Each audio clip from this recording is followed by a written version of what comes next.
Okay, this is our new wiretap, and Scott Norris is not confined to taping, so he's going to be part of this. And our guest today, our figure without a ground, is Chad Nantais, Nantais, and this is being recorded on September 27th,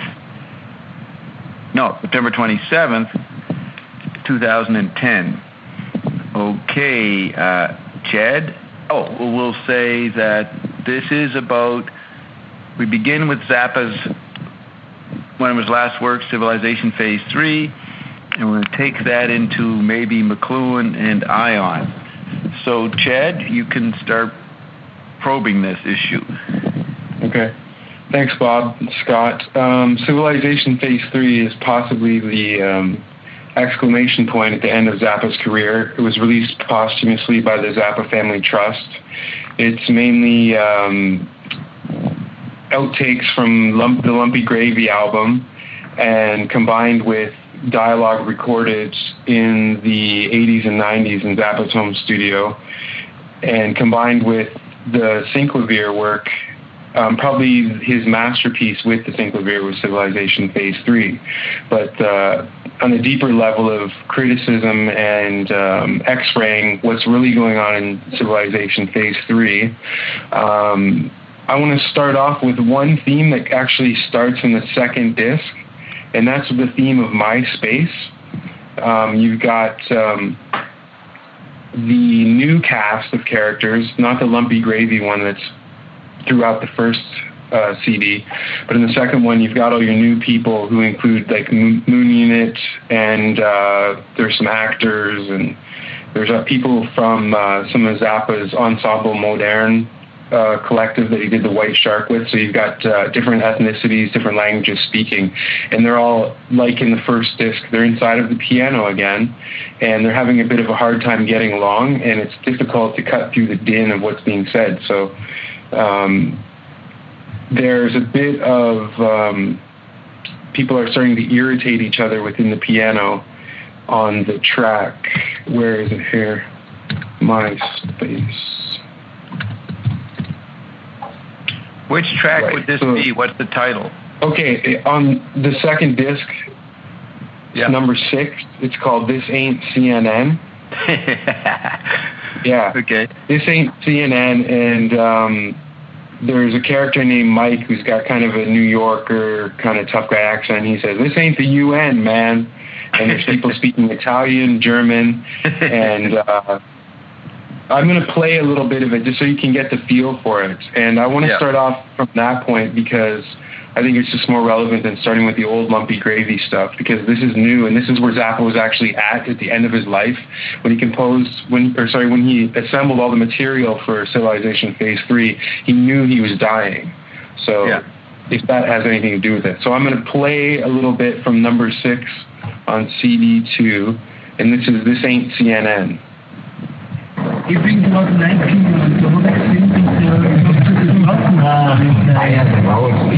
You win, man. Hey, yo, man. Ich bin jetzt so ein Klavierrinder und klingt so komisch. Ich dreht doch hin normal auf. Hey, man. Am I the only good here? It's dark and Hey. She's with me, champ. Dove vieni? A me importa da dove sta andando. Come c'è un room in this Claudia, okay? I don't like to. Hey, yo, mama, my fish speak English.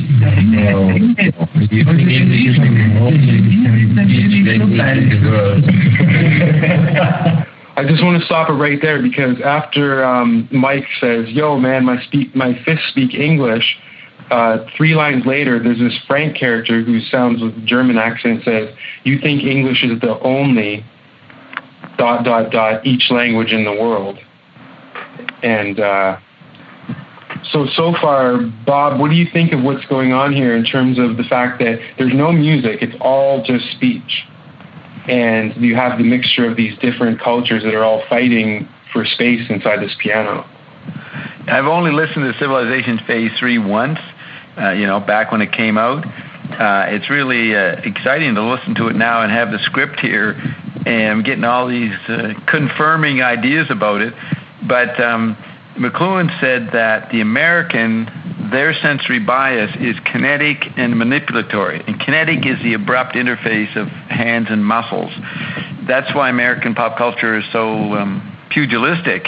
It's the abrupt encounter of industrial man with other objects, and that makes it really ineffectual in relation to the fluid and weird tactile space, adult tactile space. So I see Zappa being a ear guy, at least on the surface. He's going to show the Finneganese of the collage of languages going on in the electrified space. And there's the American hoiking up in a panic state, hoiking up its kinetic bias of saying, what was that line about the fists? My fists speak English. See, when you get into the industrial environment, that, the 1800s, that's the first post-verbal media technologies. The verbal reaches its peak and is archetypalized with the printed book in Europe. And even though the Americans are European and printed book foundation in the 1600s, 1700s, when it goes industrial, it leaps ahead of the rest of the world and becomes kinetic. And that's exactly what's being expressed here. The kinetic bias of his fists speak English. They're post-verbal. They're good enough for communication, and it's all taking place in the piano, which is literate visual space. So that's the old environment that the kinetic American is struggling inside of. Now, so I just see the other guys, and maybe have to get them translated what they're actually saying, but just the collage of the different languages is the global village, right? Soon to be we'll have to see if Zappa, he's aware of the global theater, but in this part, it's just the global village, adult, tactile, mumbling dialogue. It says, more mumbling and laughing among themselves. McLuhan talked about the muddy wake of Finnegan's Wake, which was echoing the coming mumbling of radio and TV, adult tactile space. So for me, this is a perfect description of the American archetype or stereotype up against the flow of the global theater, global village around him, which makes the American insecure. His space, his industrial space is being threatened, and he's all paranoid here. It's now, Moon, let's see if she is the American woman. I don't know yet. It is dark and I am nervous. Honey, I don't like this. Yo, man, my fists speak English. I would say, and you think that English is the only East language in the world. We know that's the resentment of all the cultures around the world as English becomes the dominant medium. And McLuhan pointed out, it's not due to oligarchic input of the English. You must consider the fact that English is a tactile language. It's the most resonant to the mud. But the people who are English, they're incompetent in relation to the values that English resonates with in the electric environment. I'm sorry I said the word values, but we don't want to get too particular all the time. So, that's my opening thinking. It's good. And Mike, see, this ain't CNN. This ain't the global village. He's actually trying to get back into the piano, stay in the piano, and it's like McLuhan when he complained about the Bilderbergers. He says, we Americans think that you Europeans are artistic and sophisticated and literary and all that. That's what the Americans always match themselves up with the book space of the piano, but they are really kinetic and post-book, post-verbal, and they can't disconnect from the European archetype of visual space. So that's also relevant, what I just said. Yeah, so the American in this situation is trying to literally fit into the piano. And the piano representing... It's falling back on the visual space, and that's why the industrial kinetic American falls back on the visual space of the Bible, and that's when fundamentalist Christianity becomes the meme of choice for how you become a president, right? So, they're trying to fit back in the piano, and they don't know that piano is not relevant anymore. Right. So Perfect. This ain't the UN, this ain't CNN. Look, What did Frank write this, or did these kids just make this up? Okay, hold on. I have a little quote from Frank about the album. So here from Wikipedia, categorized by Zappa as an opera pantomime. So there you go with your. So mime would be, what would that be? Kinetic expression of language? No, proprioceptive. Proprioceptive. So opera pantomime, proprioceptive. The project began as a vocal recording experiment in '67, which Zappa describes in these liner notes. And then Zappa says, I decided to stuff a pair of U87s, those are microphones, into the piano, cover it with heavy drape, put a sandbag on the sustain pedal, and invite everybody in the vicinity to stick their head inside and ramble incoherently about the various topics I would suggest to them. So Zappa, and you can actually hear Zappa at some points in the vocals of Civilization where he's giving them suggestions. Like he'll come in over a loudspeaker. Yeah. So he's prompting them. You see, the clue is what's the word in front of pantomime? Opera. So it's opera-pantomime. Perfect, because he's talking about the exaggerated cartoons in the general analog media spaces, the huge media spaces. And it's all rear-view mirror figure. So what's interesting, he's taking acoustic space, because Zappa's a tactile musician, he's showing that he's working with sound beyond literal sound. So he's going to show the mumble, and to call it a mime, that's the way you speak about the fact you're dealing with the post-auditory global theater, tactile global theater. You're dealing with the mush and weirdness of the disconnected intelligence of the global theater, and you work with sound to move beyond sound points, sound conclusions. He's trying to show the proprioceptive interaction. That's why he can show the kinetic space of the American as in the mix here. So Zappa's commenting on, so he knows he's dying as he's making this, so he's probably commenting on what he thinks music is, or maybe not so much what he thinks it is, but he's opening it, the idea of what music is. He's cracking open the limits of what people contain it into. Right. He's actually pointing out that it's not music as anybody thinks about. He's exploring tactile digital space. And remember how Civilization Phase 3 ends with the gunshots in the distance. Yeah. You know, and that's the coming Civil War and all that stuff, which unfolded. It may not get as operatic as Frank thought and worried about, but it's there, looming. And so the violence he's not, you see, the point is, he's showing the violence in acoustic space. You know, Croker says, McLuhan said we live entirely by music. Croker added that and said we live in a hologram of music, because music is the only thing that gives people coherency, something to bounce off of, what Ion would call the outer kingdom. But it's not just ear, it's a tactile proprioceptive acoustic space. And it's all being imprisoned by an obsolete structure based on visual space, which is the piano. Right. So he's commenting on the fall of basically literate man. Yeah. And literate man's idea of music having to come from an instrument. Yes.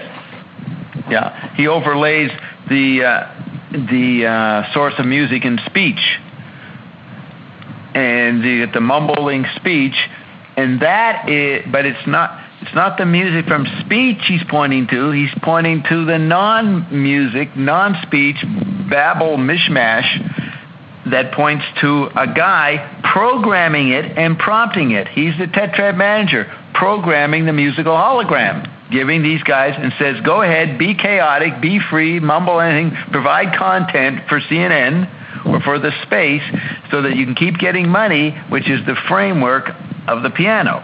That's the old solid money rule. Right, through the power of suggestion.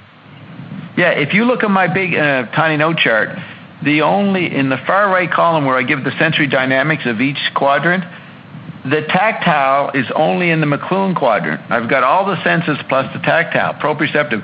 That's where McLuhan and Zappa are similar. They're both working with all the senses. Any of the rock culture, they just work with volume and bone conduction and proprioceptiveness. rap catches up with Zappa and emphasizes the words, the sprechstimme. But the thing is Zappa is playing with all the senses, and that's why he can play with all music, and he's programming that from the edges, the central scrutinizer, and that's exactly what McLuhan was doing in larger landscapes. So just want to show you the sensory ratios involved here are shown in my chart for the Zappa-McLuhan quadrant, not for the other ones. In the Croker quadrant, you take that full spectrum of all the senses plus tactility, and you square it, because that's the Android meme. And Croker understands tactility. I wouldn't say Thompson and LaRouche do, though they are talking it, but unaware of it, to find sensibility. Okay, so that's what I have to say now. Okay, so that's perfect, because I'm going to continue to play this clip, because then it goes from people just mumbling to now they're talking about a payphone. So we're bringing in analog electric technology. Yeah, and let me say this before you start. One of the first images of Zappa, like in Hit Parader magazine in 65, 66, 67, he's there holding up a phone, but in the other hand, he's holding up the fact it's been unplugged. So the phone is an important apparatus. It's almost like that's on the cover of Emphatic Communion. It's on the cover of your book too. Yeah, variation of that. Yes. I was going to say the phone. The phone is the first wireless interactive internet technology, especially if you have group phones or what they call non-private lines, which many people had in the phone world when it first came in. The phone. Ted Carpenter, McLuhan's colleague, he said the internet is just a replay of the phone, which is not exactly true, but you have to point out that the telephone is quite an amazing technology, because you have live interplay between people. It's an extension of ESP.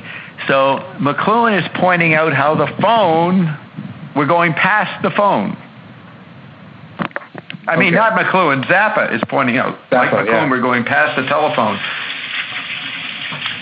Right. Okay. Do you have another comment on that, or am I good to play now? Just the chapter title for Telephone Understanding Media is something like crashing cymbal or crashing something or tinkling cymbal. Just note the words that McLuhan uses for the telephone. Okay. So I'm going to go ahead and play the next half of This Ain't CNN so we can hear the telephone talk. Right. When is it going to pick up right where you stopped? Yeah. Actually, that's the next couple lines is the payphone part. Okay. All right. Vorhin, bevor ich hier reingekommen bin, habe ich ihn verstanden. This guy wants something to eat. I understood the drum. Give me my money. Yeah. I'm funny. In the brochure, they said that there was a good room service. They said 24-hour room service. Did they give you a number? Just call the operator and they can tell us. I haven't gotten an operator since I came here. Excuse me. I asked you a couple of... Excuse me. Where's the payphone? Payphone. How are we going to get the room service without the payphone? Payphone. Telefonkarte. Qualität und Sicherheit aus einer Hand. This guy doesn't even know what a payphone is. Okay, so the reaction from the non-American dialect people is kind of like payphone. Well, it's our payphone. So, what do you think? Is that a comment on who owns the means of media in this new situation? Yeah, Zappa. I don't know if he was the first, but certainly first in pop culture to use to have taped phone conversations. He has that on We're Only for the Money. He knows it's so important. Now, I think McLuhan scholar Joe Keogh thought that Eliot's The Wasteland, or the one before that, the love song of J. Alfred Prufrock, was a telephone conversation. Definitely the telephone conversation used a lot in Finning Its Wake.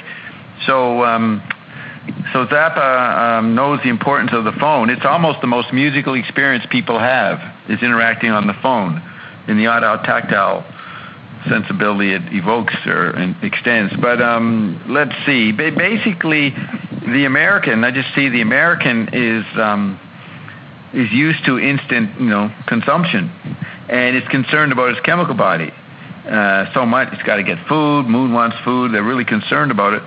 I don't have any other points to make about that. Are the Europeans not knowing what a phone is or something?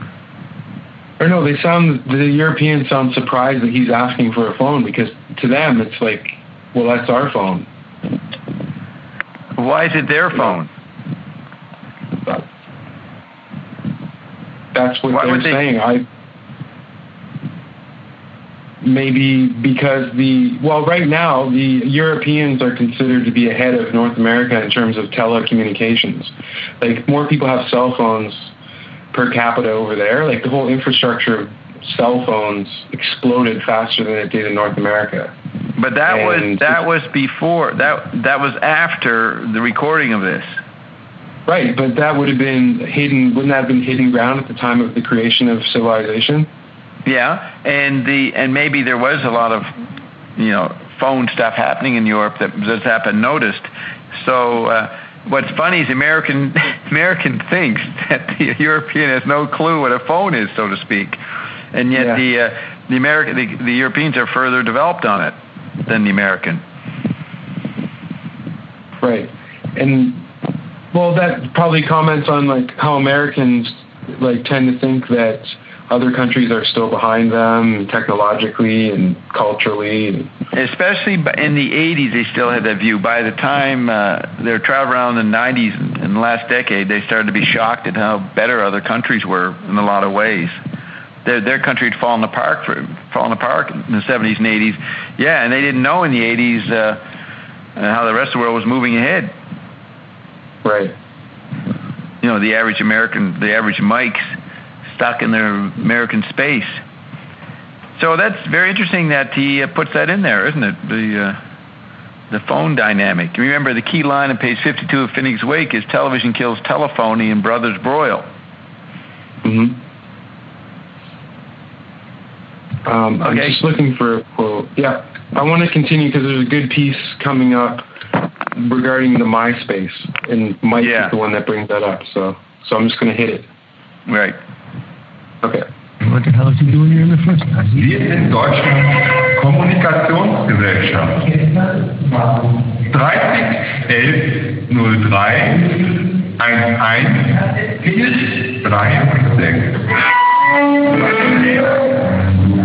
Und Sicherheit auf einer Hand. Telekom.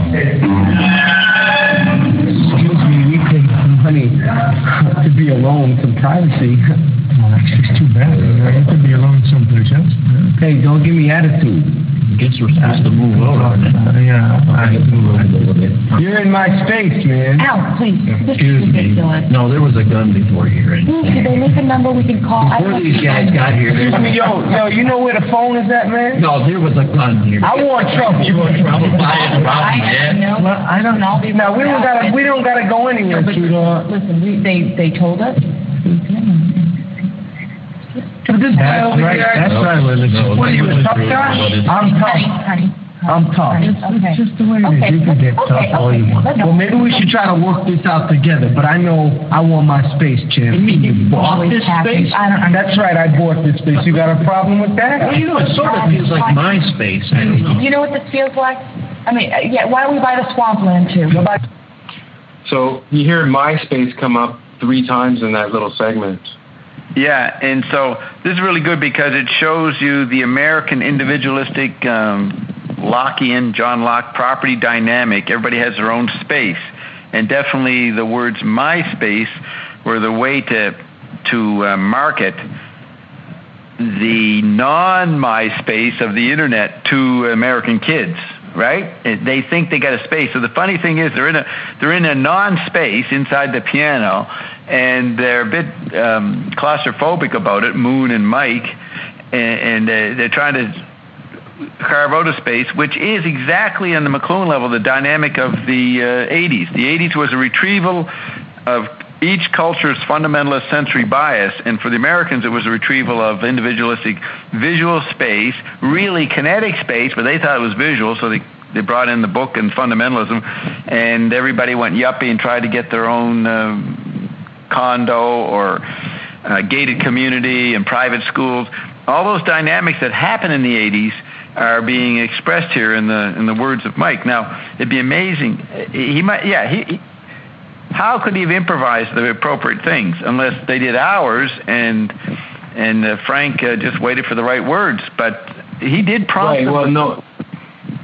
Yeah, he did prompt them, but knowing about how Zappa approached his work would be like his master role was as editor. So the odds are he had thousands of hours of this stuff. And when you have that much material, you can create just about anything based out of what you have there. Yeah, but he's getting, if he has a lot of more chaos than this, he certainly put it into order so that you can read what I'm saying. You know, it's pretty well obvious what he's saying here. And when he prompted them, did he tell them to say words like "you're in my space, man," or what did he say to prompt them? Oh, I remember in one, I'm not sure what clip it's in, but he says something to one of them. He's like, "Tell him about the smoke." You can hear Frank whispering it. Yeah, tell him about the smoke, and then the guy was talking about the smoke. Yeah, well, the smoke is on the first album. The Pigs, was it the Ponies? If you move the smoke, they get uptight. You remember that line in the first Lumpy Gravy? Yeah, they need to salute the smoke every morning, and they get or their nerve endings or something. Their ends began to split, or some kind of hair reference has a bad effect. You know what I mean? Or they get nervous. I can't remember the exact line, but definitely the whole dynamic in the first Lumpy Gravy of them being claustrophobic. What drums are noisy? Is that the line?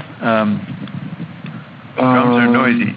It's even reviewers noticed that it was a dark or murky claustrophobic space evoked in the first Lumpy Gravy. Well, he's continuing it, but now he's showing that the Americans are fighting to maintain that claustrophobic space. No, they're more articulate. The Americans are more instinctual about what the words are to assert. In the first Lumpy Gravy, they're just paranoid. Now they now know, well, I want my space. See, they're more articulate about what their need is. Are they maybe becoming aware of themselves as a retrieved individual? Yeah. They now know what is the essential nature, makeup, meme of American culture, and they're proud to wave it as a flag. Hey, this is my place. We're meant to be alone, to get privacy. Remember McLuhan say, Americans go out to be alone. All other cultures go out to be social. He says, excuse me, we paid money to be alone with some privacy. That's the whole dynamic of going out to be alone. And they can't do it. America can't maintain that private space in the outside world when it's all imploded in the analog and digital global theater. He's actually spelling exactly how one would comment on the tensions of the 80s. It's perfectly following my script. I mean, you will find this stuff explained on Bob's Me Ecology, not in reference to this, but you know, this is fodder, this is support, and these are footnotes to what I was saying at the same time on the radio. Yeah. Anybody who's looked at your charts or followed the readings you did with Scott, or like any exposure to Bob's Me Ecology, would definitely recognize some of the patterns that are in here. Yeah, I'd give a framework to fit these anecdotal patterns into. Right, so that it has some degree of sense to it, so that it has some kind of a logical causality. Well, spatial perspective of the interplay of spaces and their extensions. The extension of spaces. Like the American is essentially an extended kinetic person, and has had a problem since radio and TV came in, because that's tactile space. And they had to take over the world to maintain a kinetic position of control. Scott? They had to take over the bureaucracy. You want to hear a little about the smoke from Lumpy Gravy? I've got the lyrics right here. Okay. It's a dialogue between Spider and Monica. I'll just kind of read Spider's part, but he says, I think I can explain about how the Pigs' music works. Remember that they make music with a very dense light. And remember about the smoke standing still and how they really get uptight when you try to move the smoke, right? I think the music in that... Go ahead. Oh, what's the next line?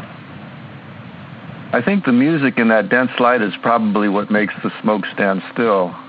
As soon as the pony's mane starts to get good in the back, any sort of motion, especially if smoke or gas, begins to make the ends split. The end split, right.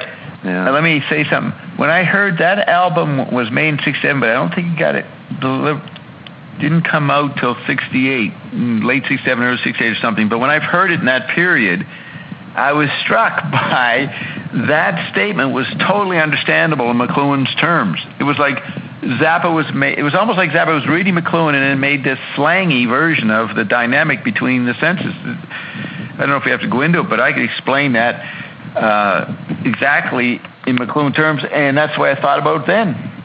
That's what intrigued me about the relationship between Zappa and McLuhan. Let me read just another... Like, Scott, you should be able to analyze that, how McLuhan does it. You know, you can see the parts, right? The pigs are the Americans, and the pigs are the hard hats, and the ponies are the new counterculture. And Zappa's pointing out both are uptight in different ways. Both are American in different ways. Well, he's being pretty... he's being pretty Rumpelstiltskin with his metaphors, huh? Right, and the ponies are the long-haired hippies in the new counterculture, right? It becomes called, in the 80s, becomes an industry ponytail, is what they used to call it. There's a lot of industry ponytails in Hollywood. Little ponytail tied at the back of some guy, who's tying back his long hair. But describe the pigs. What did he say about the pigs?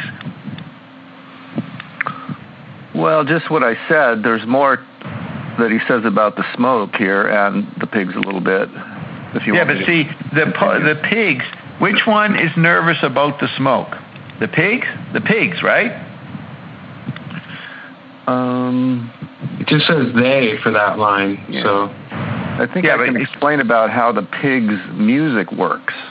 Remember, they make music with a very dense light. And remember about the smoke standing still and how they really get uptight when you try to move the smoke, right? Yeah, now what that means, the smoke is the audio tactile space of electronic man, radio and music entertainment and the blur of Hollywood and all that stuff. It's smoke, the media landscape. And if you attack the images, smear and messy up the images in the media smoke, the pigs get uptight. They didn't want Abbie Hoffman to deface the flag and all that stuff, right? Now notice what's different for the ponies. Read that part. I think the music in that dense light is probably what makes the smoke stand still. Oh, that's McLuhan's, figure ground about acoustic frequencies that he talks about in Uncle Meat, but go ahead. But would that dense light be like the attack of the Light Brigade, or the charge of the Light Brigade that Joyce was alluding to? No, I see dense light. I may be wrong. We can put anything in there. I see dense light as the program mainstream, top 40 AM music, country music, the stuff that Zappa attacked all the time. It's thick and heavy. It's lead. Hardware values. Hardware values, right.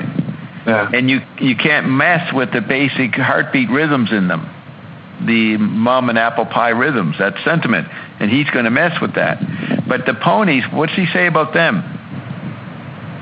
I'll just reread the last sentence. I think the music in that dense light is probably what makes the smoke stand still. As soon as the pony's mane starts to get good in the back, any sort of motion, especially of smoke or gas, begins to make the ends split. Right, and Zappa once said in an interview around that time, it's something like, why do people grow the hair long? He says, well, it's the concept of extending your brain endings. Extending your brain. And now, it seems there that he still does, the ponies are lumped into the pigs there. They're both got a problem with moving the smoke, but the getting the mane good in the back, that's the new concern with fashion, or the effeminate feminization of men. They're starting to worry about what their hair's like as they grow it long. The glam rockers maybe too. Yeah, but this is before then. But in LA, it starts early. You know, the long hair stuff there. It's just the vanity about how you look and hair becoming a big deal. The ponies are as concerned about the smoke as well as the pigs, right? So they're both Americans, but there's something about the nerve endings. That's what the ponies are trying to do, as opposed to what the pigs are doing. So if you go back, Scott, what particularly are the pigs doing? Well, they're not worrying about their mate. Yeah, somebody named John asks for some clarification about how all this works. So he continues on. He says, well, what happens is that when it strikes any sort of energy field or solid object, or even something as ephemeral as smoke, the first thing it does is begins to inactivate the molecular motion so that it slows down and finally stops. That's why the smoke stops. And also, have you ever noticed how the smoke clouds shrink up? That's because the molecules become closer together. The cold light makes it get so small that it's really brittle smoke. And then John says, and that's why the pigs don't want you to touch it. And then the spider says, Steve, when the smoke gets that brittle, what happens when you try to move it is it disintegrates. And the pigs I don't remember all that on Lumpy Gravy. No, that wasn't included on Lumpy Gravy. That's, again, these are outtakes. Some of them didn't appear there. They weren't brought out until Civilization. Right, so that fills in the physics part that Zappa was interested in, which is implied by some of the images on the booklet for Uncle Meat. But he's going into Frank's own concepts of time and space and matter. You know, that's pretty interesting. But if you just go back to what is in Lumpy Gravy, Scott, not that part. Isn't that somebody go, and that's the way and that's the reason, somebody gets an insight and goes, and that's why, and he says, and that's the basis. That's the basis of all their nationalism. Yeah. And the pigs, every morning when they get up. And the pigs get uptight because, you know, they worship the smoke. They salute it every day. That's the TV landscape. And Zappa's speaking from the next environment, the satellite thing that's going around and shaking up the smoke. That's the turbulence of the late 60s for the global theater and the attack on the American image. That's what he's commenting on. Something is shaking up the smoke. So I'm still interested in the difference between the pigs and ponies, because he says the play at the Garrick Theater the summer of '67 is called Absolutely Free, Pigs and Repugnant. So it's interesting. Pigs are maybe considered repugnant, but he goes pinks and repugnant, and that is an example of hendiades. The second word repeats what the first word is. It's kind of redundant. But are pigs not redundant, or pigs are pigs and the counterculture is redundant? No, I mean repugnant, the ones who smell. I don't know. There's just I'm just working on what the difference between the ponies and the pigs, but maybe you can't make much about that. Right. We'd have to listen to more clips of the pig and pony discussion to get an idea of where that goes, because like the second half of the album is interwoven with a lot of the newer stuff. Like it goes right from This Ain't CNN into number 7, which is the track about the pigs' music. So right, so it just kind of, that's all on the first Lumpy Gravy. No, this is on Civilization, side 2 or disc 2 of Civilization Phase 3. Are we going to hear more about the pigs and ponies in Civilization in side 2? Yeah, there's a pig with wings is another track. What else? I can play that one. Right, but you're saying, look, we know there's pigs with wings on the first album. Is there more development? Yeah, Lumpy Gravy. Is there more development of that theme in the second album? Civilization Phase 3. Okay. What Scott just read you is track number 8 on disc 1 of Civilization Phase 3. Right. So the track called how the pig's music works, and it's from Civilization, not from Lumpy Gravy. Yeah, we don't know how much Frank was purposely withholding things, but his interest in physics and later cold fusion is indicated by stuff that was said in 67, right? I mean, that was said by the original guys, the cold light bit.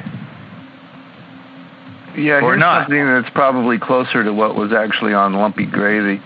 Yeah, but Scott, everything in the universe. Hey, Scott, yeah. Is the cold light stuff said by the later people, or is it part of the early people? I think it's the later. Oh, okay. No, right. no. It's not. No. The piece that Scott just read is said by the Lumpy Gravy people. Okay. Here, listen. I'll just turn it on real quick. Listen. Okay. I'll just start. Explain about how the pig's music works. Well, this should be interesting. Remember that they make music with a very dense light. Yeah. Okay. And remember about the smoke standing still and how they really get uptight when you try to move the smoke, right?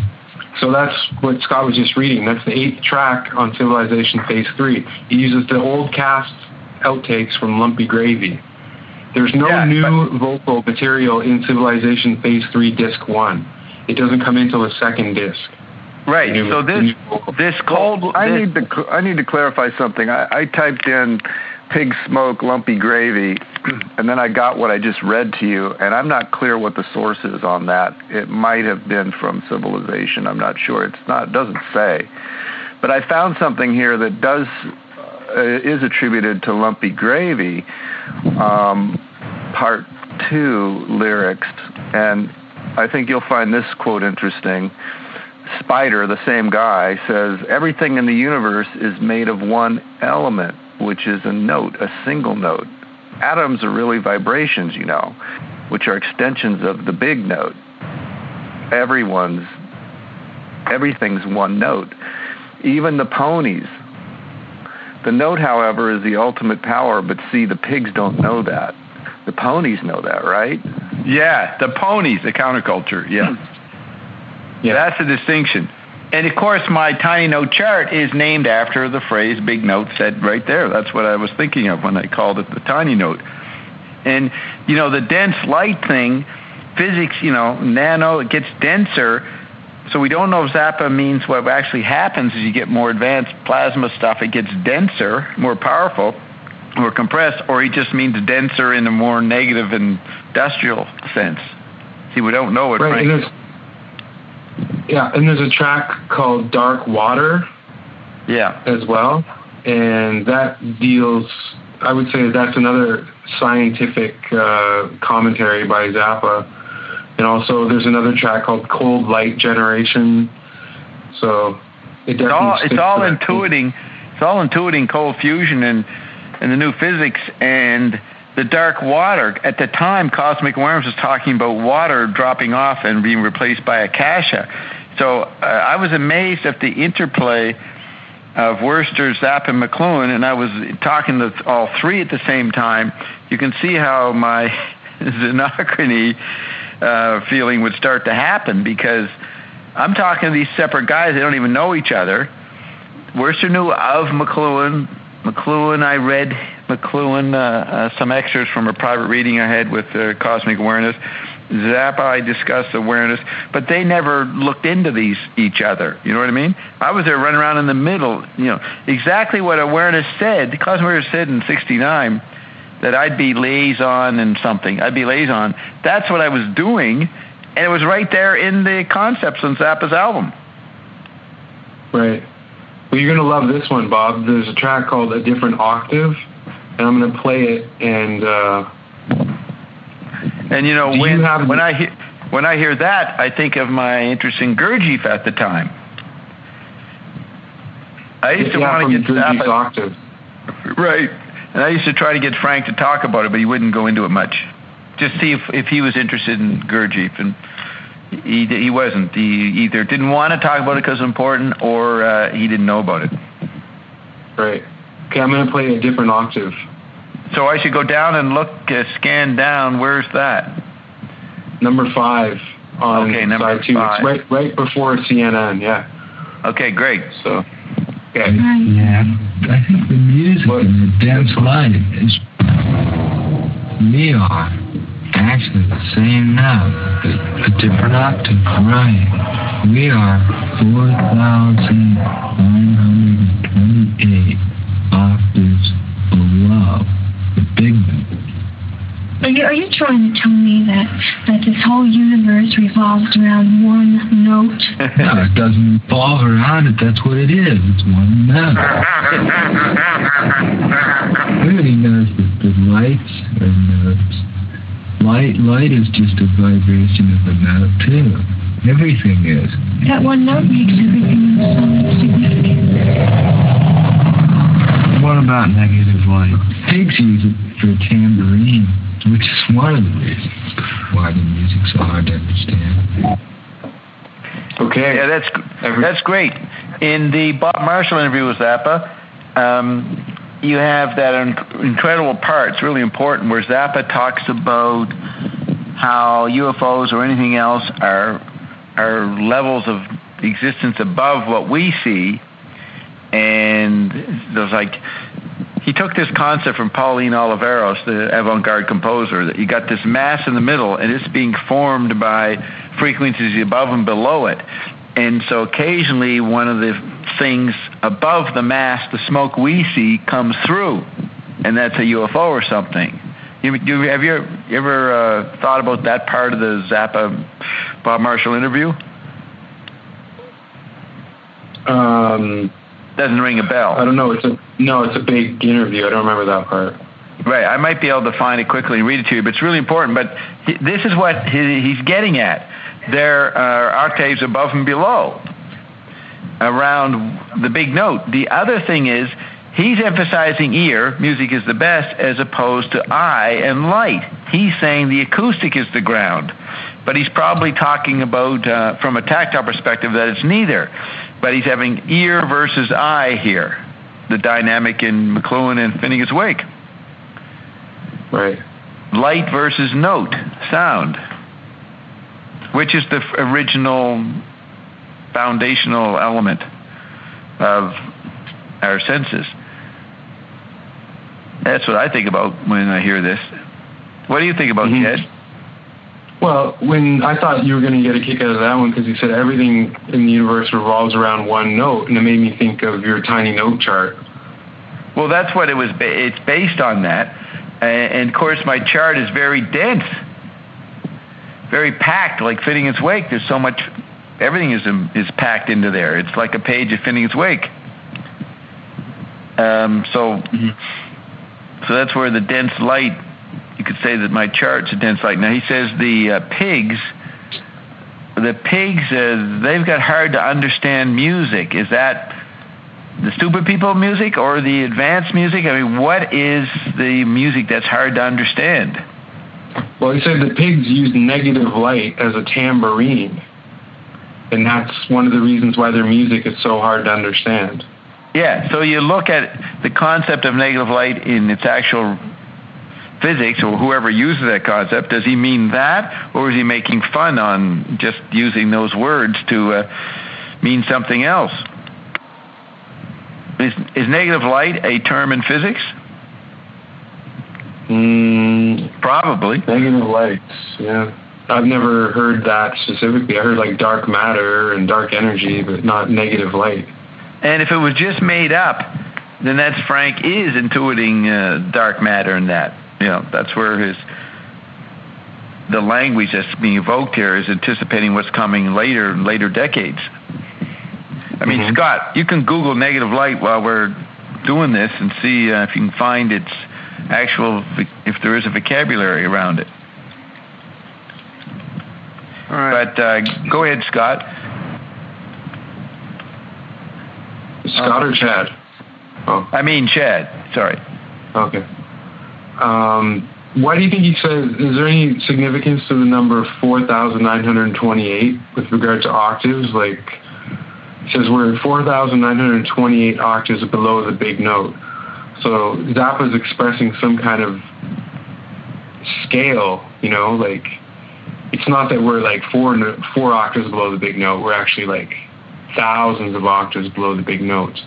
With regard to, is he making a comment on, is this like his Rumpelstiltskin theme about being very small?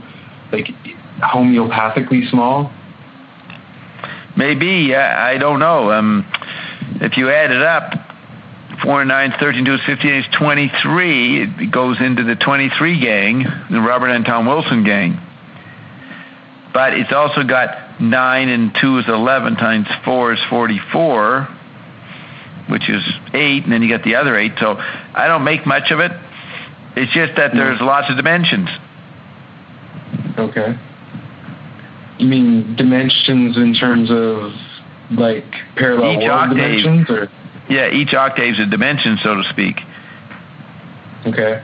So he's getting into quantum physics here. Yeah. And he does have mu Meson, which is on my chart. Mu Meson, I think that's even the Zappa quadrants subatomic particle category. He is aware of what's being talked about. It's early talk for most Americans in the 60s. He's using the latest physicists' concepts. So that's why he called his work a laboratory. He was moving into, if string theory is acoustic-oriented science, he's moving into string theory thinking before anybody thought of it. But that's typical for McLuhan's thesis, that the artist is always picking up what's really going on and actually explores it with imagery, what becomes concepts when it gets to the scientific world. Yeah, and to continue on the scientific thing, there's track 11 on side 1, or disc 1, Flowing Inside Out. He talks about mesons. I'm going to play it because you can also hear Zappa suggesting a topic to the character Spider. So we can actually hear the nature of his interaction as the conductor in this piece. And this is stuff from 67. Yeah, this is Lumpy Gravy outtake stuff. Yeah, and here's Zappa saying mu mesons. I mean, there was no other indication of Zappa's interest in mu mesons other than the booklet where he has the mu meson something, some dildo or something, and he puts the word mu meson in there, so you know mu mesons make me hot. Yeah. Yeah, and he has it in there. And, Uncle Meat is being made or just after, right around the same time as Lumpy Gravy. So you see the intertwining of Lumpy Gravy with Uncle Meat because he's got the common theme, mu mesons, but we wouldn't know that unless we heard these outtakes. We don't get to hear them until 30 years later. But that's proof he was thinking. It's a prompt.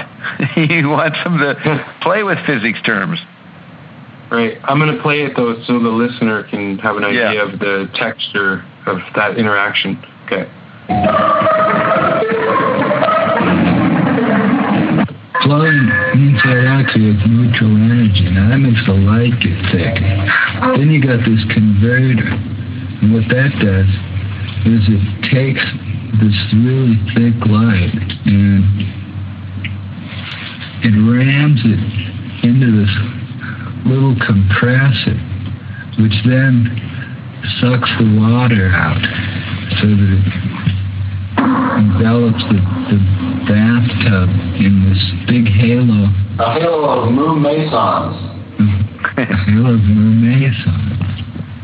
And the whole problem here is that all you have to do is take that little modulator out and reverse the phase on it.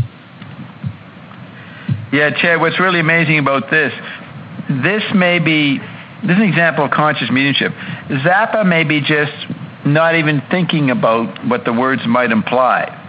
But the words are here and take on a life of their own. Carolyn just walked by and said something that I was actually thinking 5 minutes ago. She's listening to this, and she sees this is what we're working on.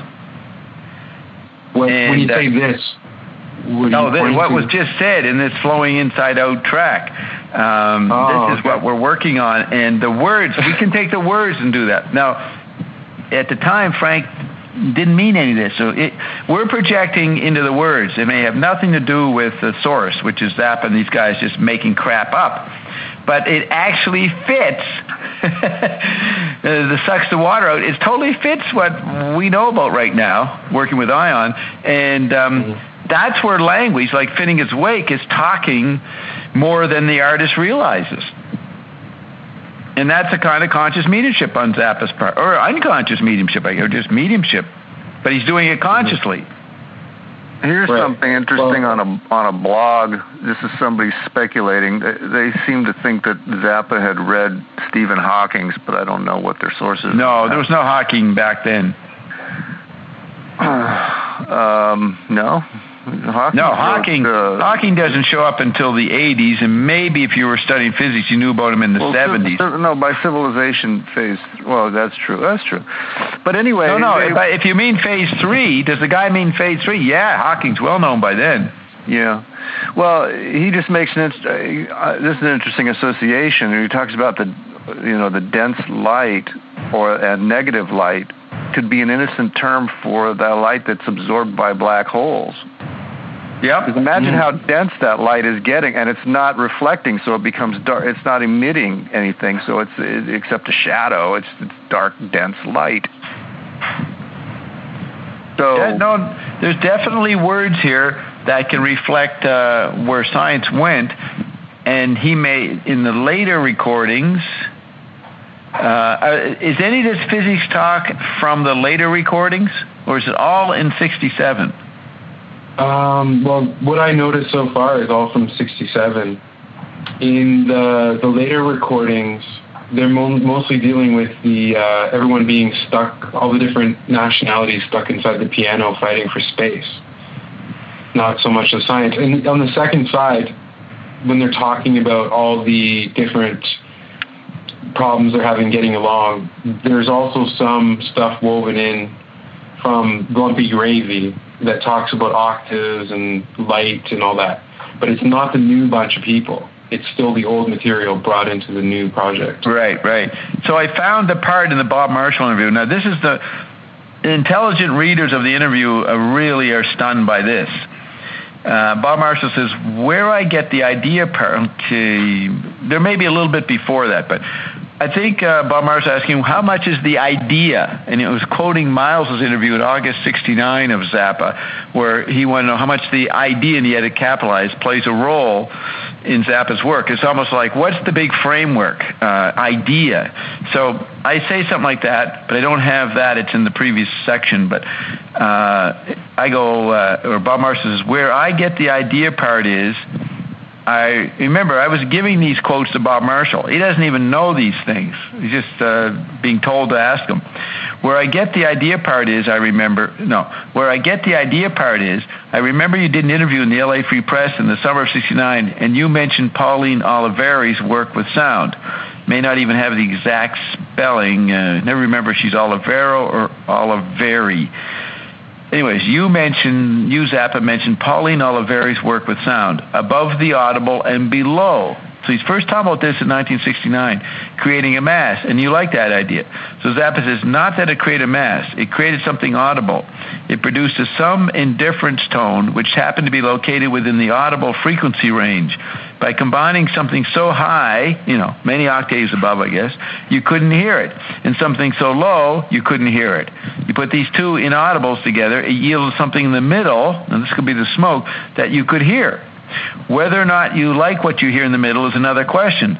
And then he says, her concept is brilliant. And then Bob Marshall says, yeah, because it showed you how physical reality is, or the way it is, right? And Zappa says, it's one aspect of it. Bob Marshall, are there other aspects you could talk about? And Zappa says, if you buy the idea that the vibrational rates translate into matter, and then if you understand the concept of vibrational rates above perception and below perception combining to create a reality, that opens up the door to some pretty science fiction matter possibilities. If you can create an audible reality by a sine wave above the range of what your ear can hear and another one from below, and you put them together and suddenly it creates something that your ear can detect, is it not possible that solid matter of an unknown origin could manifest periodically because of frequencies of some unknown nature above and below, which for short durations manifest solid objects? It could explain a lot of strange things that people see. Bob Marshall, UFOs come to mind immediately. Zappa says, yeah. Then Bob Marshall, there's much in the theosophical literature and the mystical literature and the mediumistic literature that says that's the way reality is. And they hoik that up as an explanation. But science traditionally doesn't buy that. Zappa says, I don't approach any of this stuff from a mystical standpoint. I'm not a mumbo-jumbo guy. I think that there are physical realities and most of them are not understood. Part of the reason why science moves so slow is because many of the people who do science and who receive grants have to be conservative, in quotes, conservative individuals in order to receive the money to do the research. And people who can convince a foundation or a funding source that they are conservative enough not to squander the money are not really the best guys or gals to do science. Give me some Teslas. Bring out some Teslas here. Give me some maniacs. Let's just try it and see what happens. That's the way you're going to get stuff to happen. The other criteria by which people are funded is whether or not the end result of the research will yield something that explodes or kills. If you can convince a funding organization that you have a new way to kill and you are conservative and won't squander the money, you can be in the science business. So that's pretty good section. Yeah, the part that starts out with the question, are there other aspects you can talk about? He talks about the possibility of manifesting occasionally these random bits of matter that come through and are like unexplainable.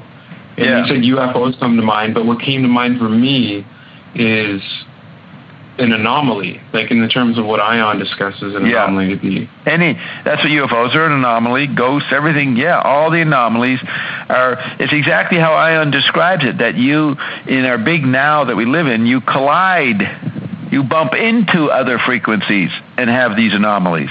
Yeah, that's an interesting thought, that those manifestations are interference patterns of extremely low vibration intersecting extremely high vibration and creating an interference pattern. And it's easy to take that and say it's parallel worlds interpenetrating, and you slip into one and another. He's rigidifying it into above and below, but it's an approximation of more goes into the smoke in the middle zone than people can see. And then occasionally you do see it. It could also be looked at in terms of vibrating strings that are... That string theory, and the Tibetan Book of the Dead was making its way into our culture in the 1970s. And the essence of that, the clear light of the void, really, if you break it down, you have the clear light that could be the very highest vibration, almost an infinite vibration. The void being the extreme opposite, a vibration so slow it's almost completely still. Okay, Zappa the Tibetan Book of the Dead came in the late 60s for baby boomers, and Zappa was aware of this, and that's why he has the phrase on Freakout, I think it is, the clear white light of stupidity. Well, yeah, because what happens in the intersection of the light and the void create interference patterns which create all kinds of hallucinations, and then you get lost in the hallucinations, and that becomes stupid. That's not what I meant, but I don't want to get into that, Scott. We did 100 hours on that. The white. See, you always bring in the clear white light of stupidity. Well, it's your foundational element.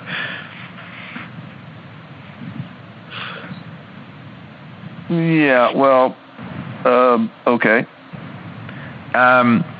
The clear white light is the middle zone. It's what you see. I didn't call it the clear white light. No, I know. But you were talking about the light, or what were you saying? It's the light and the void. Yeah, I'm saying that's the middle. I'm saying that's the middle zone. Yeah, I'm saying the interplay between those two creates the hallucination of worlds. Yeah. Yeah, that's good enough. Not enough, but good enough for now. Well, the hallucination, the hallucination of worlds, does that come into play with this light and smoke theme that we've been talking about in Pigs and Ponies? Well, it's not appropriate to say hallucination, because that implies there's something that's more real than the hallucination. Right, I just use Scott's word as a sojourn over into talking about this. But Gurdjieff talked about objective reality. Sure. What did you say? Gurdjieff talked about objective reality. Yep. But we're not impressed. With regard to the interview, that's why he was down. That's why he sort of condemned the imagination. Yep. Because it leads to see our fatty communion dialogues, all 100+ hours for the ramifications of what Scott's saying. But anyway, I want to tie the interview with Zappa that you just read from. Yeah. I want to tie that back into Civilization Phase 3. So we just talked about the very high and the very low. We also talked about the big note and that we're 4,900 and something octaves below the big note. So then again, there's an example of very low, very high, and then what goes on between them is this interplay. Yeah. And also the interplay between the smoke and the light, and the vibration of the light and the smoke. So we've got vibration, we've got an interplay in an interval, which sounds a lot like resonant interval, and tactility. Exactly. Zappa is not involved with the up and down or the above and below and the mass in the middle. He's not focused on that. He's talking about the tactile interplay, which he tries to show in his musical composing style. He is emphasizing the tactile, the interplay. Mm-hmm. He's not going to take a view of he's not going to take the clear, the light is objective or light is the ground. It's the interplay, and the interplay is what Ion means when he says what you can't see is what is.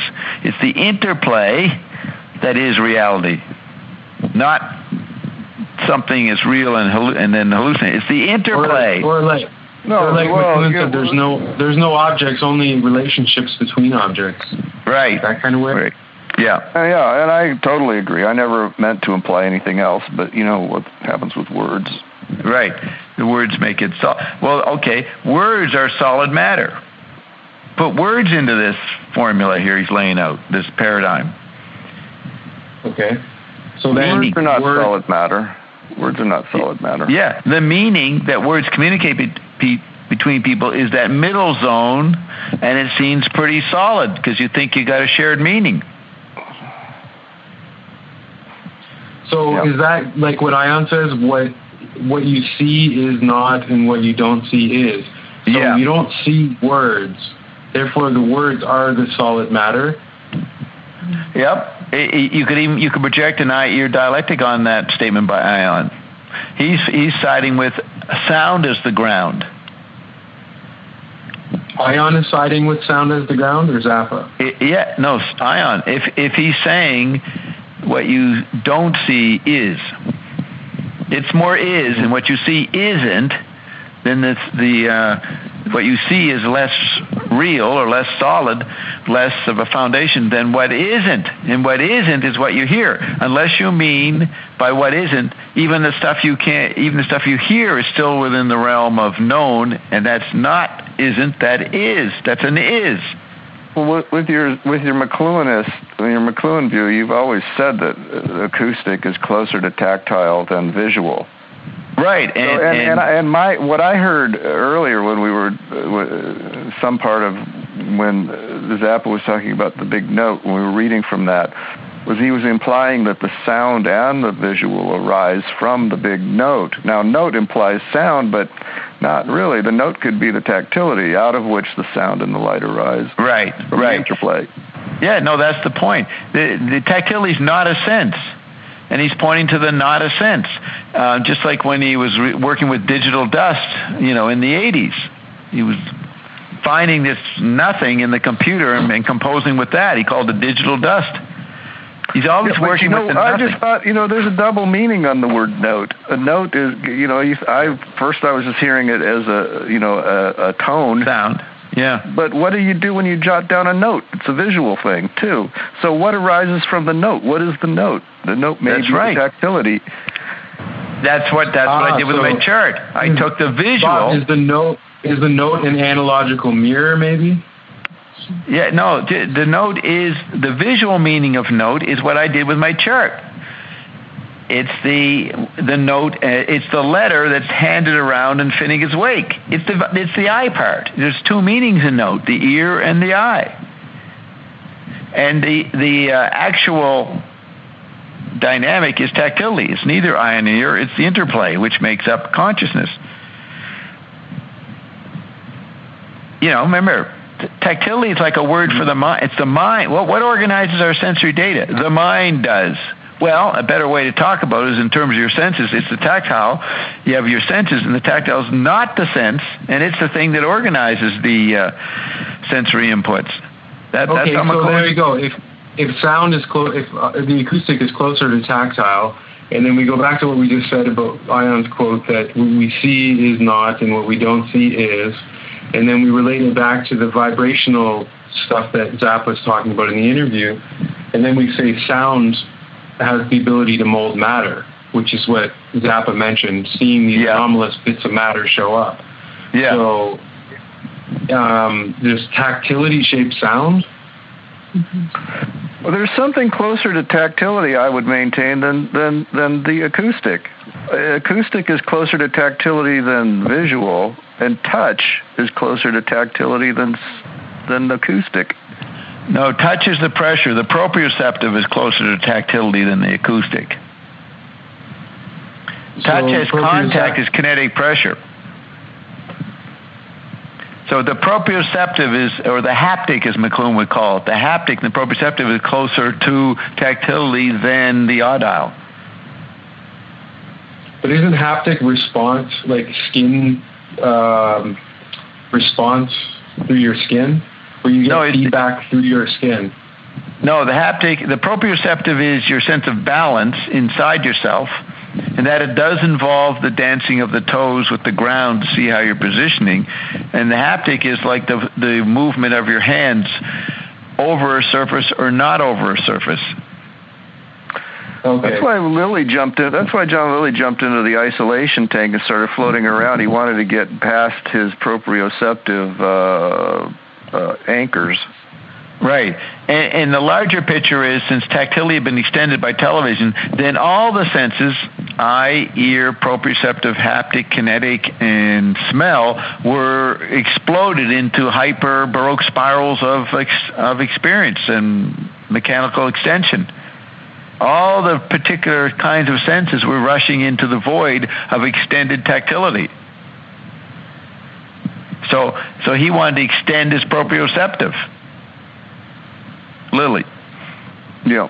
Okay. Well, yeah, he wanted to get out from under its influence so that he could free the mind from its being bounded by the proprioceptive. Yeah, extend it. And that includes, getting beyond what it was. The point is that you have this hypersensory activity, virtually, mechanically, and pop culture-wise. The senses go wild because they're the thing that held them together. Tactility has become the new figure. Television, tactility. That's the source of chaos theories and everything. Every movement in art and science is an attempt to visualize what can't be visualized. So in the track Dark Water, maybe Zapp was talking about television space. Yeah. I think, you have acid comes in to amplify the TV effect. Right. And then, when acid starts going out of vogue as being, the big deal, then we're probably going post-tactile by then. That's right. You're going into the instant replay, and you're starting to really get into the virtual Android meme as figure. But look at this. When you take the non-sensory, the tactile, and extend it, every particular sense has a renaissance and is explored. And that's the great light, what McLuhan called the light sound show of the 60s and 70s. Baroque spirals of each sense. They each get expanded because they're no longer limited to the tactile. The tactile has gone on and become a figure itself. It gave up its job of holding everything together, so all the sensory components go into hyperdrive. Loud music. Those senses that get extended and turned into Baroque spirals, right? Those senses themselves not become content. Yes, the content is exaggerated. Right, but the senses actually become the content. If those senses have been extended, The senses are content in relation to tactility, but they become hyper-content, and that's why people took, you say LSD, it allowed them to explore the synesthesia, the approximate interplay of the senses, so it approximated the tactility. It can't be the tactility because there's no sense involved, but drugs and the mixing of media, that's why the culture became, quote, mindless in the sense of literary values, and was just getting stoned and exploring, specializing in different sensory moments, like, taking marijuana and staring into space, or getting stoned on the music coming out of your stereo, getting lost in it. Well, that's one of the things in the characters that are doing the dialogues in the Civilization and the Lumpy Gravy. They're not literate people. They sound, mindless. Yeah, they're modern people. They're definitely not literate, but doesn't mean they're inferior. They're just using other senses. But they're inside a government that's using the visual sense. They're like, hey man, here, look at this way, and they're pushing on each other, and they're. Yeah, but that's only a small part of it. Their concepts are pretty good. Yeah. So there's a double thing going on in the character of the person. Yeah. And it's actually a really great way to. It's like Ben Watson, he would understand the relevance of Lumpy Gravy, but he wouldn't know the McLuhan to map it in. But Ben Watson saying that Zappa had perfect pitch, I would agree with. That of all the content that tape artists were collaging, his is the most appropriate if you accept McLuhan's larger picture.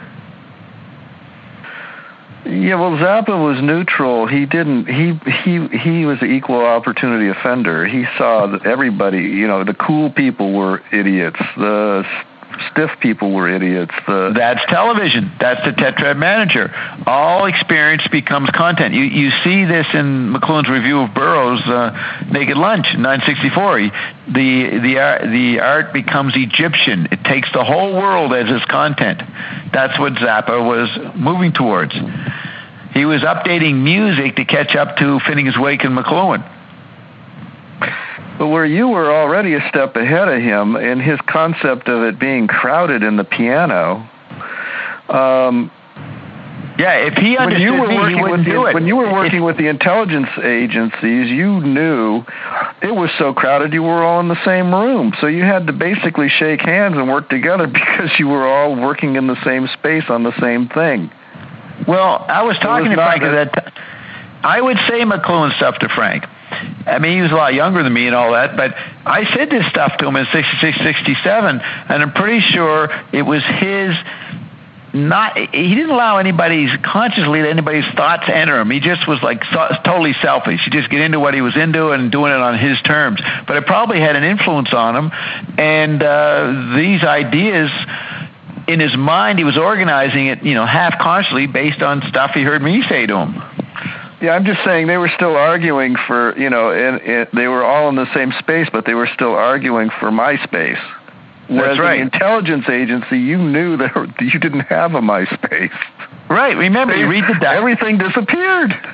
That's right. And McLuhan, Zappa, LaRouche, and Thompson, and later Coker, they saw that and worked within it, but they had to remain academic, specialized, fit it back into their old treasured medium, whatever one they were using. But look at the dinner I organized on June 18th, 1967, in Stanley's Bar in the Village, where Zappa and I bring all these guys together. And this is right when Zappa is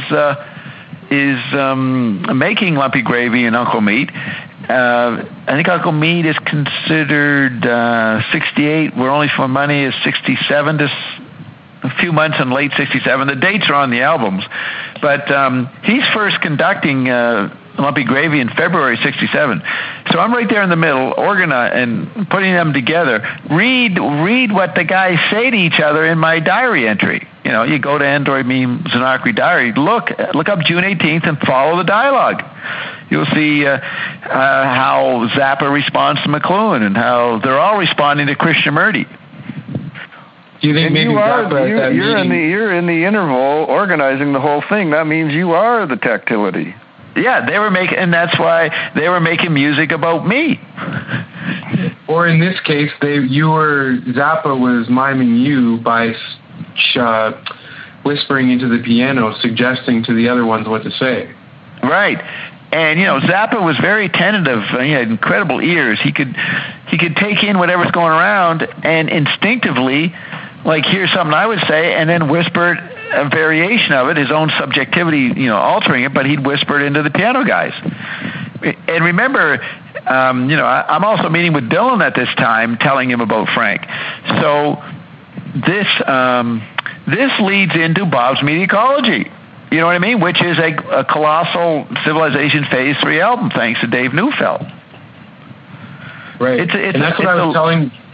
That was what I was telling you before we set up this phone call. Was, for me, the Zappa's work, his 60 albums or whatever that were released. Yeah. To me, they make up two parts of an there's a beginning part of his whole career, which would be like the 60 albums, and then there's this one, which kind of balances out the previous 60 albums. Yeah. Because it's looking at the whole collage and responding to it. With the emphasis on words, the power of words. Yeah, with the emphasis on the power of words, and also the shifting idea of what music is, and also the idea of having more of a global theater or satellite conductor type of perspective, or not perspective, but just that kind of handle on everything. Yeah. And then that, like I said, Civilization Phase 3 creates more questions than it answers. And to me, that's the bridge between Zappa's main body of work and Bob's Mediacology. Right. And Neufeld is so much like the next generation Zappa. He spends all his life in the studio improvising, creating new kinds of combination of technology. He's just like Zappa. You know what I mean? Even has the same shape of head of early Zappa. And Neufeld was... What? Go ahead. And Neufeld's a homeopathic replay of Zappa, the way he lives his life, and he's a genius of editing, and that's what Zappa was. And it's so appropriate that Neufeld to do it, and to do Bob's Mediacology. And what Bob's Mediacology shows the ground to all these guys mentioned in the chart, and the ground was me. Right. And I've read articles with Zappa where he's talking about when he stopped performing and he stopped working with musicians and he was just at home working with the synclavier, he said his whole notion of music was enhanced to include basically just him, for his own enjoyment, selecting different sounds and rubbing them together. And, he was anticipating digital culture. He was anticipating Tiesto, a guy up on stage entertaining thousands from one little keyboard or mixing board. That's what Frank was doing, and he had pictures on Chunga's Revenge and maybe in Overnight Sensation of the hand going into the little hologram and altering it like a mixing board in a studio. That was a metaphor. And Chad, your thing about him taking and rubbing different sounds together also extends into his that you couldn't get it, you could never get it done, and you can't get it wrong because he'd mix all these parts of digital recordings that weren't meant to go together, and he would rub them together, and he would create a new composition, and he called it Xenochrony. No, exactly. Like he did with the... Yeah, but hey, Scott, like he did with these guys in the studio. He put a bunch of people together, and he knew he could make order out of whatever they said. He couldn't get it wrong. Mm-hmm. And then you got that, like I said, that's the bridge, because the Civilization Phase 3 is the ultimate expression of just all-out Xenocronist type of assembling of material, where he's just arbitrarily selecting bits from here, from the 60s, from Lumpy Gravy, mixing it with new sound bites, and fresh synthesized sounds and sampled sounds from the synclavier, and it's all coming out with a new type of novel sound arrangement that might not make sense on the surface. It might sound fragmented, but can actually stand up to the analysis that we are subjecting it to. Yeah, so it's a fractal object representing his entire career. Yeah, and if you think of what would tactility say if it could speak, it would say everything's happening at once. And that's the position Zappa operated from. McLuhan said he created understanding media by just grabbing things at random. He says you have to work at random when you compose a book. In the global theater phase, they both were doing the same thing. And then I come along. Zappa has his notion of Athenra, anything, anytime, anywhere, for no reason at all. Right, which is the figure. That's the figure. You're not identifying with that concept. That's not a dogma. That's when your tactility, you move that fast and you grab whatever data is coming in from whatever sensory conduit, and you make coherency constant pattern shaping. And oddly enough, that's kind of relax and allow, take what comes. Yeah. That's where a lot of ion is, coming out of what I laid out. So the point is, I come along after and explain what McLuhan and Zappa and all these different guys were doing, all the great artists and scientists, showing the shifts. Frank, I've talked about this with somebody else. I don't know who, maybe Bob Marshall, but it's like you read McLuhan and you're in a book experience, and that puts you in a neat poise, a detached poise, but then you don't want to remain stuck there, so you go over and put on a Zappa album, and then you release the ear part of yourself and get the ear version of tactility. You know what I mean? Then you go and... Can I finish that? that? Yeah. So you read the book for the poise perspective of the media ecologist, then you go to turn on Zappa, and then you listen to enough Zappa and it's brilliant, but you're like, well, but Zappa's gone now.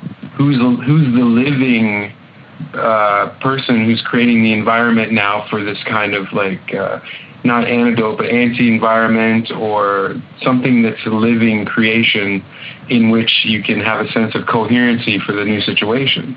Not Lady Gaga, I hope. No.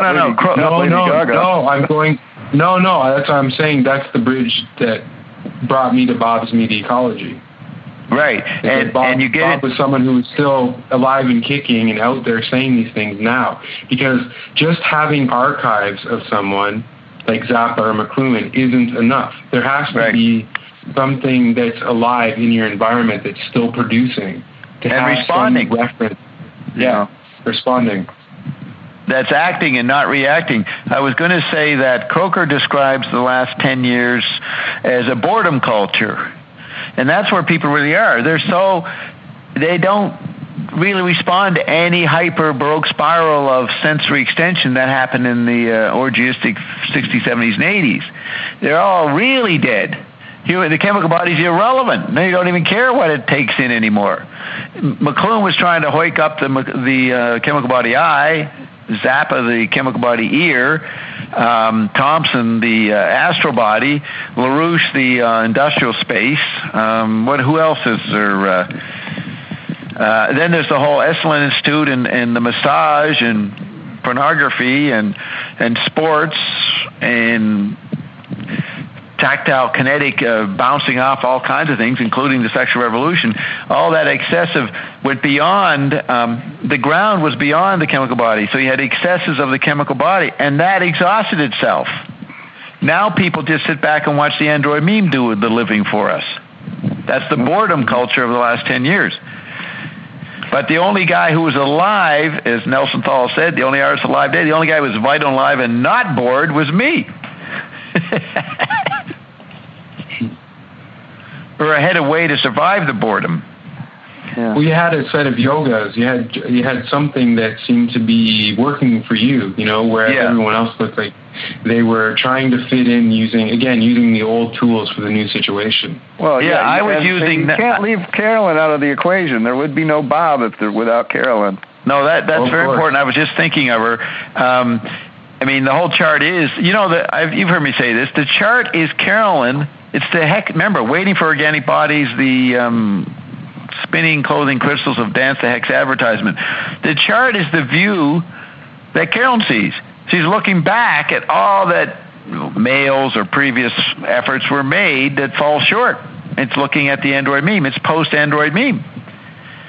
And there's a lot more of that I can go into. Does that mean Bob's the mascot, and then Carolyn's the one who's a step ahead doing all the future creating? I'm like passing the baton to her. I'm the last guy, summing all up and saying, well, this is the best we came up with. The ball's in your court now. We hope for so much more. Yeah. He said, no, but I used to joke, I was the only guy who made the transition to the new zone, the Akasha zone of Carolyn. You know what I mean? Everybody else, I actually did get to more. The rest of them didn't.